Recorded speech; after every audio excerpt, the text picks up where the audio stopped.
বাংলাদেশে বেড়াতে গিয়ে ছুরিকাঘাতে নিহত হয়েছেন British Bangladeshi K M Abdur Rashid. এছাড়াও আহত হয়েছেন তার স্ত্রী সুফিরা রশিদ।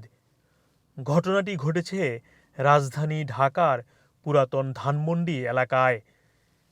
বৃহস্পতিবার দিবাগত রাত 2:30টার দিকে এ ঘটনা ঘটে।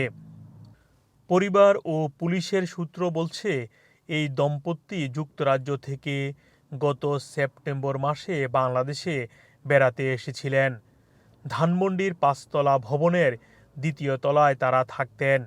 পুলিশের তথ্য অনুযায়ী চুরি করতে এসে বাধার মুখে ছুরিকাঘাত করা হয়েছে নাকি এ ঘটনার পেছনে অন্য কিছু রয়েছে সেটি তদন্ত করা হচ্ছে।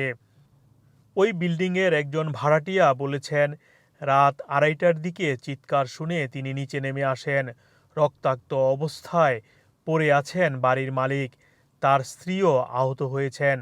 তাদেরকে প্রথমে বেসরকারি একটি হাসপাতালে ও পরে ঢাকা মেডিকেল কলেজ হাসপাতালে নেওয়া হয়।